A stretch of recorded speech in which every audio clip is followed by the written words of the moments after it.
বন্ধুরা, মূল ঘটনাটি শুরু করার আগে তোমাদের বলতে চাই, তোমরা শুধু আমার গল্প শোন, কিন্তু আমার চ্যানেলটি সাবস্ক্রাইব করো না আর ভিডিওতে লাইক করো না। তোমরা যদি ভিডিওতে লাইক সাবস্ক্রাইব না করো তাহলে আমি ভিডিও তৈরি করার উৎসাহ পাই না। তাই তোমরা ভিডিওতে লাইক দিয়ে ও চ্যানেলটি সাবস্ক্রাইব করে আমাকে উৎসাহ দিবে গল্প তৈরি করার জন্য। আমি তোমাদের আজ এমন একটি গল্প শোনাবে যা শোনেল তোমাদের মাথাটা গরম হয়ে যাবে।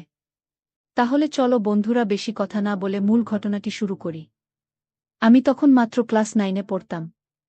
সেই সময় গরম শুরু হয়ে গিয়েছিল, তাই স্কুল থেকে ছুটি মিলেছিল। প্রতিদিনের মতো আজও সারা বাড়ি পরিষ্কার করার পর আমি আমার বিছানায় বিশ্রাম নিচ্ছিলাম। ক্লান্তিতে পুরো শরীর যেন দুর্বল হয়ে গিয়েছিল। আমি বিছানায় শুয়ে ক্লান্তি দূর করার চেষ্টা করছিলাম। আমার মাথায় প্রচণ্ড ব্যথা করছিল, তাই মাথায় মালিশ করছিলাম। আমার এক আওয়াজ শুনে আমার ভাই সুজন ঘরে এলো। বল, কি হয়েছে দিদি, শরীর খারাপ নাকি? আমি বললাম, কি ভাইমা আমার উপর সব কাজ চাপিয়ে দিয়ে চলে যায়। কলেজে ছুটির কারণে পুরো বাড়ির দায়িত্ব আমার উপর এসে পড়েছে। ঘরের কাজের লোকও ছুটিতে, আমার পক্ষে এই বাড়ির কাজ করা সম্ভব হচ্ছে না।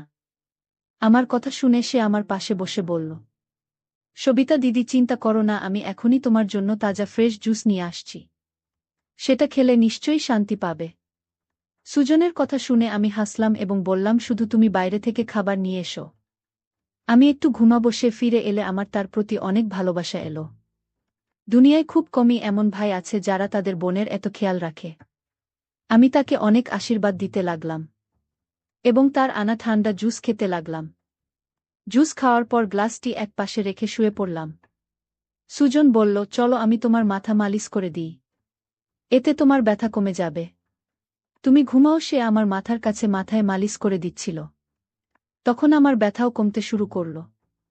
আমি চোখ বন্ধ করে ঘুমিয়ে পড়লাম এবং গভীর নিদ্রায় চলে গেলাম, বুঝতেই পারিনি কতক্ষণ ঘুমিয়েছিলাম। আমার চোখ মায়ের আওয়াজে খুল। আমি হঠাৎ করে চোখ মেলে দেখি আমার মাথা ভারী হয়ে আছে। ঘড়িতে সময় দেখলাম রাত 10টা বাজে। অবাক হয়ে গেলাম। খুবই অদ্ভুত লাগল যে বাবা অফিস থেকে ফিরে এসেছেন। হয়তো ক্লান্তির কারণে সময়ের হিসাব করতে পারিনি।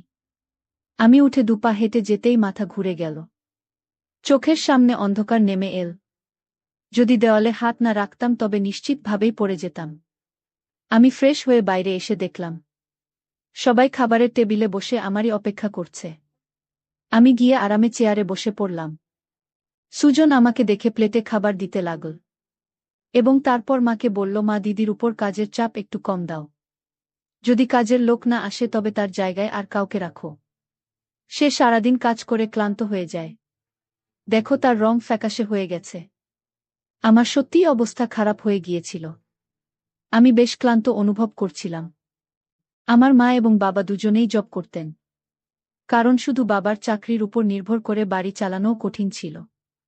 তারপর আমাদের পড়াশোনার খরচও কিছু কম ছিল না। তাই আমার মা ও সেই একই কোম্পানিতে চাকরি করতেন যেখানে বাবা কাজ করতেন। আমি আর সুজন কলেজে যেতাম, কিন্তু এখন গরমের ছুটির জন্য আমাদের বাড়িতে থাকতে হচ্ছিল। আমি লক্ষ্য করেছিলাম যে গত কিছুদিন ধরে সুজন আমার সাথে কিছু বেশি খেয়াল করছে। যখন থেকে আমার ছুটি শুরু হয়েছে সে আমার খুব যত্ন নিতে শুরু করেছে। যদি আমি বাড়ির কোনো কাজ করতাম, সে এসে আমায় সাহায্য করত। আমি যদি ক্লান্ত হয়ে যেতাম সে আমার মাথায় টিপে দিত। আমি তাকে না করতাম, কিন্তু সে বলতো, না, তুমি ক্লান্ত হয়ে গেছ, এত কাজ করো, আমার অধিকার আছে যে আমি তোমাকে স্বস্তি দিই। আমিও চুপচাপ শুয়ে থাকতাম। কিন্তু এক রাতে যা ঘটল তাতে আমার হুঁশ উড়ে গেল। সুজন কি কখনো এমন কিছু করতে পারে? আমি আমার ঘরে ঘুমাচ্ছিলাম। মাঝরাতে মনে হলো কেউ আমার ঘরে এসেছে। আস্তে আস্তে হেঁটে আমার বিছানার কাছাকাছি এসেছে। যদিও আমি ঘুমাচ্ছিলাম, তবে আমার মন সজাগ ছিল। আমি চমকে চোখ খুলে দিলাম। ঘর অন্ধকারে ডুবেছিল। উঠে দেখলাম ভেতরে কেউ নেই, শুধু ঘরের দরজাটা একটু খোলা ছিল। আমি ঘুমানোর আগে সবসময় দরজা বন্ধ করে ঘুমাই, তবে কিভাবে খুলে গেল? আমি ঘুমে ভরা চোখে উঠে দরজাটা লক করতে গেলাম। দরজা লক করার পর আবার বিছানায় শুয়ে পড়লাম। আমার চোখ বন্ধ হতে না হতেই আবারও মনে হলো কেউ যেন বিছানায় আমার পাশে বসছে। মনে হলো কেউ আমার দিকে আসছে। কিন্তু যখন ফিরে দেখলাম কেউ ছিল না। আমি ঘাবড়ে যেতে শুরু করলাম। আমি উঠে ঘরের লাইট অন করে দিলাম। দরজা খুলে বাইরে তাকালাম। কিন্তু সেখানে কেউ ছিল না। আজকের আগে এমন কিছু কখনো ঘটেনি যা এখন ঘটছে। আমার পিপাসা লেগেছিল, তাই আমি ঘরের দরজা খুলে বাইরে বের হলাম। ঠিক সেই সময় সুজনও তার ঘর থেকে বের হলো। আমাকে দেখে এসে জিজ্ঞেস করল, কি ব্যাপার দিদি, তুমি এখনো জেগে আছো? আমি উত্তর দিলাম, কিছু না। শুধু মনে হলো যেন ঘরে কেউ আছে। পানি খেয়ে আমি আবার ঘরে এলাম। এবং সেও আমার পেছন পেছন এলো। সে বলল, তোমার ভয় পাওয়ার দরকার নেই। যদি ভয় লাগে তাহলে আমি তোমার পাশে শুয়ে যাই। আমি তাকে না করে বললাম, না, তোমার ঘুম নষ্ট করার দরকার নেই। তুমি তোমার ঘরে ঘুমাও। কিন্তু সে জিদ করল। আমি তোমাকে কোনো অবস্থাতেই একা ছেড়ে যেতে পারব না। তোমার শরীর খারাপ হতে পারে। আমি তোমার কষ্ট দেখতে পারি না। তুমি ঘুমিয়ে পড়ো। আমি এখানে শুয়ে থাকি। শেষমেশ বিছানায় গিয়ে শুয়ে পড়লাম এবং সে বালিশ নিয়ে সোফায় রাখল। এবং সেখানে শুয়ে পড়ল। সেদিন রাতে আমার মনে হলো যেন কেউ আমার পাশে বসে দীর্ঘক্ষণ আমাকে দেখছে। আমি ভাবলাম এটা হয়তো মনের ভুল ছিল। সবকিছু যেন একটি স্বপ্নের মতো লাগছিল। পরের দিন সকালে যখন আমি উঠলাম, আমার মেজাজ খুব অদ্ভুত ছিল। কিন্তু যখন আমি আমার ভাইয়ের দিকে লক্ষ্য করলাম, আমি অবাক হয়ে গেলাম। আমার জামা এলোমেলো ছিল, আমি বিস্মিত হলাম। কারণ এর আগে আমি কখনো এভাবে আরামে ঘুমাইনি। আজ সে খুব খুশি মনে হচ্ছিল। জানি না কী কারণে আমি তাকে জিজ্ঞেস করলাম। সে বলল, আমি তো প্রতিদিনই এত খুশি থাকি যারা আপনাদের মতো বোন থাকে। সে কেন খুশি হবে না? বাড়ির সব কাজ শেষ করে যখন আমি বসলাম তখন সুজন আমার কাছে এল। বলল, ও দিদি, আমি তোমার মাথায় মালিশ করে দিই। তার আচরণগুলো অদ্ভুত লাগছিল। আমি বললাম, এটা তোমার কাজ নয়। যাও তোমার বন্ধুদের সঙ্গে ঘুরে এসো, আমার মালিশের দরকার নেই। আজ আমার মাথা ব্যথা নেই। কিন্তু সে আমার কথা শুনল না এবং নিজেই আমাকে বলল, দিদি, তোমার কোনো কথা আমি শুনব না। তোমার কষ্ট দেখলে যে আমারও কষ্ট লাগে। তাই আমি তোমার মাথায় মালিশ করে দিই, যাতে তুমি ঘুমাতে পারো। আপনি এত নাটক করবেন না। ভাগ্যবানরা এমন ভাই পায়। আমার মতো ভাই তুমি পেলে দিদি। আমি তোমার মাথায় মালিশ করে দিলে তখন তোমার কি সমস্যা হতে পারে? আসুন আমি তোমার মাথার মালিশ করে দিই। এতে তোমার অনেক শান্তি লাগবে। সে আমাকে তুলে ঘরে নিয়ে গেল। আমি বিছানায় বালিশে শুয়ে পড়লাম। সুজন আমার যে 4 বছরের ছোট ছিল, কিন্তু সে আমাকে নাম ধরে ডাকত, বলতো, তুমি এত সুন্দর যে তোমাকে দেখে মনে হয় তুমি সবসময় এভাবেই হাসতে থাকো। এবং আমি তোমার যত্ন নিতে থাকি। সে যখন আমার মাথায় ম্যাসাজ করছিল, তার হাতে যেন জাদু ছিল। আমি কিছুক্ষণের মধ্যে ব্যথামুক্ত হয়ে ঘুমিয়ে পড়লাম। কিছুক্ষণ পরে যখন আমার ঘুম ভাঙল, আমার পুরো শরীর ব্যথায় ভাঙছিল। মনে হচ্ছিল যেন আমার পায়ের উপর অনেক বেশি ওজন রাখা হয়েছে। পুরো শরীর ব্যথা করছিল।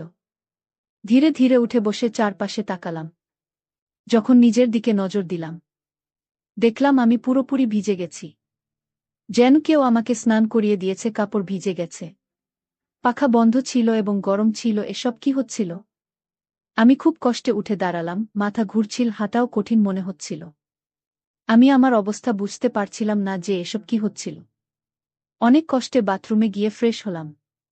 নিজের অবস্থার দিকে নজর দিলে মনে হলো আমি ঘুমাইনি। আমার শরীরের ক্লান্তি আরও বাড়ছিল।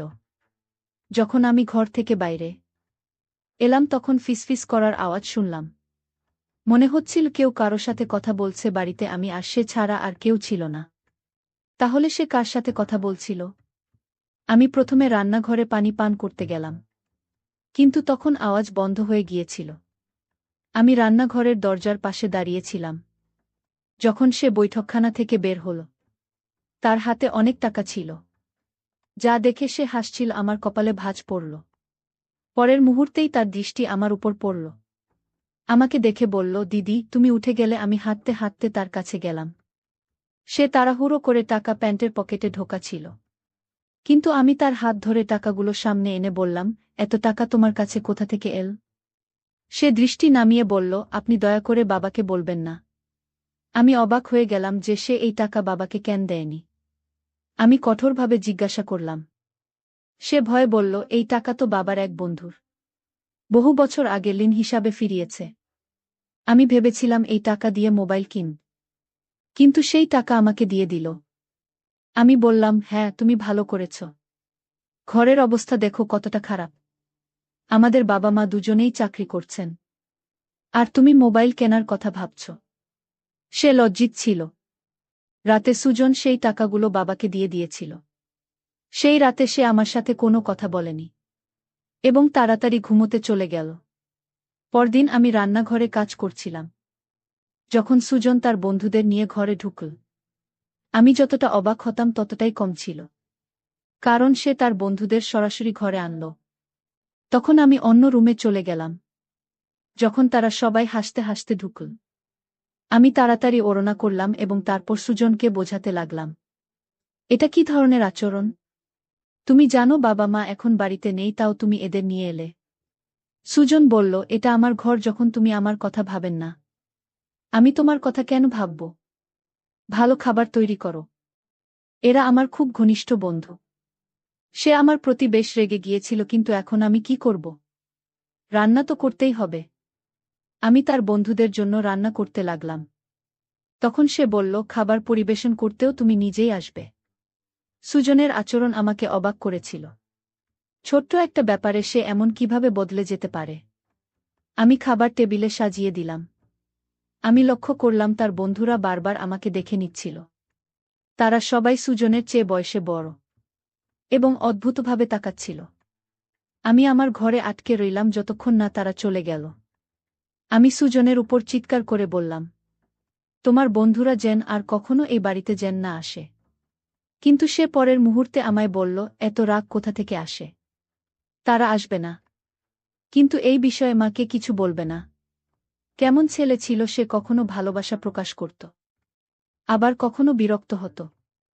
যাই হোক, আমি মাথা নেড়ে নিজের ঘরে চলে গেলাম। সুজনের আচরণগুলো কিছুটা অদ্ভুত লাগতে শুরু করেছিল, কারণ সে আমাকে অদ্ভুতভাবে দেখছিল। সেদিনও যখন আমি বিশ্রাম নেওয়ার জন্য ঘুমাতে গেলাম, হঠাৎ মনে হলো আমার পায়ের কাছে কেউ বসে আছে এবং আমার কাছে আসার চেষ্টা করছে। বলল, আমি তাকে এটা করতে বারণ করলাম, কিন্তু সে বলল, আমি যা করছি করতে দিন। এই বাড়িতে একমাত্র আমি আছি যে তোমার এতটা খেয়াল রাখে। মা বাবা তো কাজে থেকে বের হতেই পারে না। তাহলে তোমার সেবায়ত্ন কে করবে আমি ছাড়া? আমার কি কোনো দায়িত্ব নেই? যাই হোক, আমিও ক্লান্ত ছিলাম। চোখ বন্ধ করলাম এবং ঘুমিয়ে পড়লাম। আমি গভীর ঘুমে ছিলাম, কিন্তু যখন আমার ঘুম ভাঙল আমার হুঁশ উড়ে গেল। আমার মাথা ভীষণ ঘুরছিল। বিছানার চাদর একদম এলোমেলো হয়ে গিয়েছিল। বিছানায় একটি শার্ট এবং একটি পারফিউম পরে আছিল।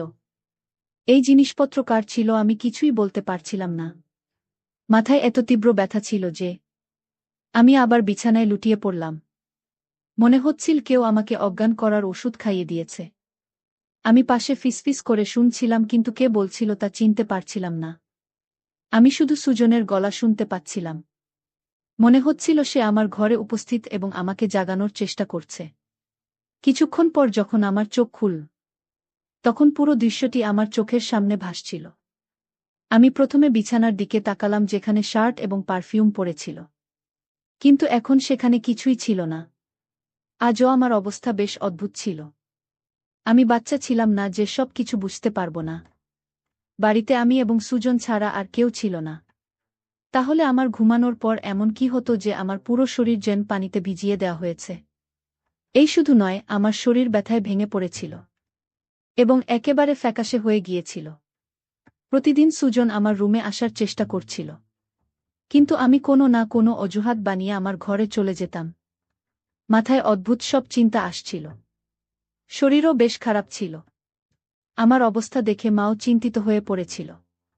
তিনি বললেন যে পরের দিন অফিস থেকে ছুটি নিয়ে আমাকে ডাক্তারের কাছে নিয়ে যাবেন, যাতে বোঝা যায় আমার কি সমস্যা। সেদিন রাতে আমি বারবার জেগে উঠেছিলাম এবং ঠিকমত ঘুমাতে পারিনি। পরের দিন আমার বাবা মা সবসময় মতো তাদের কাজে চলে গিয়েছিলেন। হয়তো তারা আমার চিন্তাই করেননি। আমি নিজেই ডাক্তারের কাছে গেলাম। সেখানে ডাক্তারের রিপোর্ট যা দেখলাম তা হলো আমি নাকি মা হতে চলেছি। তাহলে এটা কিভাবে সম্ভব? সুজন তো আমার ভাই, কিন্তু তারপর আমার মনে পড়ল যে আমি তাকে সৎ ভাই হিসেবেই জানি। ব্যাপারটা এমন ছিল যে কারো কাছেই গোপন ছিল না যে সে আমার মায়ের দ্বিতীয় বিয়ের সন্তান এবং আমি মায়ের প্রথম বিয়ের সন্তান। এই ধরনের চিন্তাগুলো আমাকে ভুল ভাবতে বাধ্য করেছিল। বুঝতে পারছিলাম না কিভাবে বাবা মাকে এই কথা বলবো। সুজন আমার সৎ ভাই যখন আমার পাশে বসত তখন সে আমার সাথে অন্যরকম আচরণ করত। আজ বুঝতে পারছিলাম ডাক্তারের রিপোর্ট দেখে আমার শত ভাই আমাকে অজ্ঞান করে কি করেছিল। আজ আমার এই অবস্থার জন্য দায়ী আমার মা বাবা, কেননা মা বাবা যদি বাড়িতে থাকতো তাহলে সুজন কখনো সাহস পেত না। তাই দর্শকদের বলবো, তোমরা তোমাদের মেয়েদের পর্দায় রাখবে। আর কখনো তোমরা নিজের মেয়েদের একা ঘরে রেখে কাজে চলে যাবে না। তাহলে আমার মতো অবস্থা তোমাদের সন্তানদের হতে পারে।